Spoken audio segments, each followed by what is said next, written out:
Hi friends, ഞാനിന്ന് നിങ്ങളുമായിട്ട് share ചെയ്യാൻ പോകുന്നത് എല്ലാവർക്കും വളരെ യൂസ്ഫുള്ളായ നല്ല അടിപൊളി ടിപ്സുകളുമായിട്ടാണ്. അപ്പോൾ വീഡിയോ സ്കിപ്പ് ചെയ്യാതെ കാണുക. അപ്പോൾ നമുക്ക് ഫസ്റ്റ് ടിപ്പിലോട്ട് കിടക്കാം. അപ്പോൾ നമ്മൾ ഇതേപോലെ ബീൻസ്, പയർ, ഉള്ളിത്തണ്ട്, അതേപോലെ വെണ്ടയ്ക്ക ഇതെല്ലാം കഴുകി വൃത്തിയാക്കിയതിന് ശേഷം നമുക്ക് ഒരു തോരനിക്ക് വേണ്ടത് പെട്ടെന്ന് തന്നെ നമുക്ക് അരിഞ്ഞെടുക്കാം. അപ്പോൾ ഇതേപോലെ ഒറ്റ റബ്ബർ ബാൻഡിൽ എല്ലാം ഇട്ടിട്ട് നമുക്ക് ചെറുതായിട്ട് വേണമെങ്കിലും വലുതായിട്ട് വേണമെങ്കിലും അരിഞ്ഞെടുക്കാം. അപ്പോൾ ഞാൻ വളരെ ഈസി ആയിട്ട് തന്നെ നമുക്ക് അരിഞ്ഞെടുക്കുന്നത് ഞാൻ കാണിച്ചു തരാം. എന്നിട്ട് നമുക്ക് അരിഞ്ഞ് പകുതിയാകുമ്പോഴത്തേനും ആ റബ്ബർ ബാൻഡ് കുറച്ച് ഇറക്കി കൊടുക്കുക. അപ്പോൾ വളരെ ഈസി ആയിട്ട് തന്നെ നമുക്കൊരു തോരൻ വയ്ക്കാനുള്ള പയറാണേലും ഉള്ളിത്തണ്ട്, വെണ്ടയ്ക്ക, ബീൻസ് എന്താണേലും ഇതേപോലെ നമുക്ക് അരിഞ്ഞെടുക്കാൻ പറ്റും. കണ്ടോ? പിന്നെ ഈ ചാനൽ സബ്സ്ക്രൈബ് ചെയ്യാതെ കാണുന്ന ആരെങ്കിലും ഉണ്ടെങ്കിൽ പ്ലീസ് ഒന്ന് സബ്സ്ക്രൈബ് ചെയ്ത് സപ്പോർട്ട് ചെയ്യാനും കൂടി മറക്കരുത്. അപ്പോൾ കണ്ടോ, നമുക്കിനി അത് റബ്ബർ ബാൻഡ് കുറച്ച് ഇറക്കി കൊടുക്കാം. എന്നിട്ട് വീണ്ടും അതേപോലെ അരിഞ്ഞെടുക്കാവുന്നതാണ്.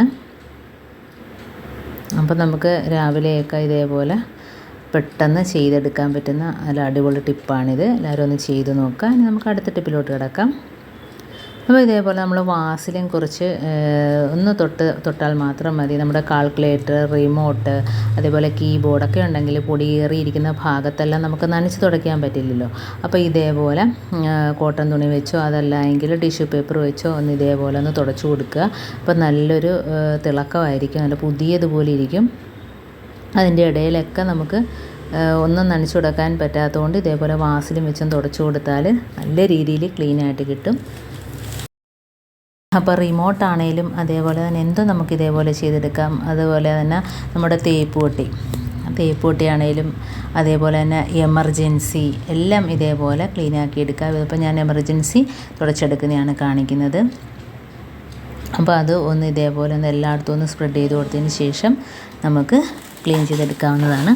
അപ്പോൾ ഇതേപോലെ കോട്ടൺ തുണി വെച്ചിട്ട് തുടയ്ക്കുന്നതായിരിക്കും ഏറ്റവും നല്ലത്. അപ്പോൾ നല്ലോണം പോളിഷായിട്ട് കിട്ടും.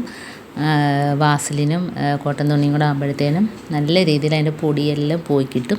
ഇതിപ്പം ഞാൻ ടിഷ്യൂ പേപ്പർ വെച്ചാണ് കാണിക്കുന്നത്. അപ്പം ഈ രീതിയിൽ ചെയ്യാത്തവരൊക്കെ ഒന്ന് ചെയ്ത് നോക്കുക. അതിൻ്റെ ഗ്ലാസ്സും എല്ലാം നല്ല രീതിയിൽ ക്ലീനായിട്ട് കിട്ടിയിട്ടുണ്ട്. കണ്ടോ, നല്ല പുതിയതുപോലെ ആയിട്ടുണ്ട്. അപ്പോൾ ഇതേപോലെ നമുക്ക് തേപ്പ് പൊട്ടിയും തുടച്ചെടുക്കാവുന്നതാണ് വാസലിൻ തേച്ചിട്ട്. അപ്പോൾ ഇനി അടുത്ത ടിപ്പിലോട്ട് കിടക്കാം. അപ്പോൾ നമ്മൾ രാത്രിയൊക്കെ കൊതുകടി കൊള്ളുമ്പോഴത്തേനും ഉറക്കം വരത്തില്ല. അപ്പം അങ്ങനെ ഉണ്ടെങ്കിൽ കുറച്ച് ഇതേപോലെ ടൈഗർ ബാം ഒന്ന് കയ്യിലും കാലിലൊക്കെ ഒന്ന് തടകിയിട്ട് കിടക്കുക. അപ്പോൾ ടൈഗർ ബാമിൻ്റെ ആ ഒരു സ്മെല്ലടിച്ചിട്ട് കൊതുകുകളൊന്നും അടുക്കത്തില്ല. അപ്പം കുറേയൊക്കെ ഇങ്ങനെ ചെയ്താൽ നമുക്ക് ആശ്വാസത്തോടെ കൂടി കിടന്ന് ഉറങ്ങാവുന്നതാണ്. പിന്നെ നമുക്ക് അടുത്ത ടിപ്പിലോട്ട് കിടക്കാം. അപ്പോൾ അടുത്ത ടിപ്പെന്ന് പറഞ്ഞാൽ നമ്മൾ ഉറുമ്പ് പൊടിയൊക്കെ നമ്മൾ മേടിക്കുന്നത് കടയിൽ നിന്ന് മേടിക്കുന്നതിനേക്കാളും നമുക്ക് വീട്ടിൽ നല്ല രീതിയിൽ ഉറുമ്പിനെ ഓടിക്കാനുള്ള നല്ല അടിപൊളി ടിപ്പാണ് കാണിക്കുന്നത്. അപ്പോൾ അതിനായിട്ട് ഞാൻ കുറച്ച് പൗഡർ നമുക്ക് അടുപ്പത്ത് വെച്ചൊന്ന് ചൂടാക്കാം. അപ്പോൾ അതിനകത്ത് ഞാൻ കുറച്ച് മഞ്ഞൾപ്പൊടിയും കൂടി ഇട്ട് കൊടുക്കുന്നുണ്ട്. അപ്പോൾ ഇത് രണ്ടും കൂടെ നല്ലോണം ഒന്ന് ചൂടാക്കി എടുക്കുക. നമുക്ക് അരിഞ്ഞു പോകണ്ട, നല്ലോണം ഒന്ന് ചൂടാക്കി എടുക്കുക. അപ്പോൾ നമുക്കിത് സൂക്ഷിച്ച് ടിന്നിനകത്താക്കി സൂക്ഷിച്ച് വെക്കാവുന്നതുമാണ്. അപ്പോൾ ചെറിയോട് ചൂടോടുകൂടി തന്നെ ഞാൻ വറുത്ത് മാറ്റിയിട്ടുണ്ട്. നമുക്കൊരു ടിന്നിനകത്തോട്ട് ആക്കി വയ്ക്കാം. എന്നിട്ട് എവിടെയൊക്കെയാണോ ഉറുമ്പ് ശല്യം ആ ഭാഗത്തെല്ലാം ഇട്ട് കൊടുക്കുക. അപ്പോൾ ചിതലൊക്കെ കയറുന്ന സ്ഥലത്തെല്ലാം ഉറുമ്പ് ഹോളിട്ടിട്ട് ആ ഭാഗത്തെല്ലാം ഉറുമ്പിൻ്റെ ശല്യമായിരിക്കും. അപ്പോൾ അങ്ങനെയുള്ള സ്ഥലത്തൊക്കെ ഇത് നുള്ളി കുറച്ചിട്ട് കൊടുക്കുകയാണെങ്കിൽ നമുക്ക് ഉറുമ്പ് ശല്യമൊക്കെ ഒഴിവാക്കി കിട്ടും. കണ്ടോ, ഇതേപോലെ നമുക്ക് ചിതലൊക്കെ കയറിയിട്ട് ചിതലിനെയൊക്കെ ഉള്ള ടിപ്സ് ഞാൻ ഇതിനു മുമ്പ് ഇട്ടിട്ടുണ്ട്.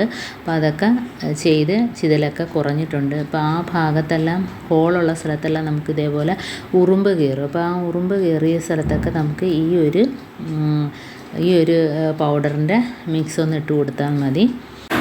അപ്പോൾ നമുക്ക് ആ ഉറുമ്പ് ശല്യം ഒഴിവായി കിട്ടും. അപ്പോൾ ഇതേപോലെ നമ്മുടെ കിച്ചൻ്റെ ടൈല് ആ ഭാഗത്തെല്ലാം ഇതേപോലെ ഹോളിട്ടിട്ട് ഉറുമ്പ് കാണാൻ സാധ്യതയുണ്ട്. അപ്പോൾ അതെല്ലാം പോയി കിട്ടും. കണ്ടോ, ഇതേപോലെ കുറച്ചിട്ട് കൊടുത്താൽ മതി. ബാക്കി നമുക്ക് സൂക്ഷിച്ച് വെക്കാവുന്നതാണ്. അപ്പോൾ ഇത്രയുള്ള എൻ്റെ ടിപ്സ് നിങ്ങൾക്ക് ഇഷ്ടമായിരിക്കുന്നു. ഇത് ഏതെങ്കിലും ഒന്ന് യൂസ്ഫുള്ളായിട്ട് തോന്നിയിട്ടുണ്ടെങ്കിൽ ഒന്ന് ലൈക്ക് ചെയ്യാനും കമൻറ്റ് ചെയ്യാനും സബ്സ്ക്രൈബ് ചെയ്യാനും മറക്കരുത്. അതേപോലെ തന്നെ ബെല്ലൈക്കൻ എനേബിൾ ചെയ്യാനും മറക്കരുത്. എന്നാൽ മാത്രമേ ഞാനിടുന്ന ഓരോ വീഡിയോസ് നിങ്ങളുടെ മുമ്പിൽ നോട്ടിഫിക്കേഷനായി എത്തുകയുള്ളൂ. അപ്പോൾ ഇനിയും നല്ല നല്ല ടിപ്സുകളുമായിട്ട് വീണ്ടും കാണാം. അതുവരേക്കും താങ്ക്സ് ഫോർ വാച്ചിങ്.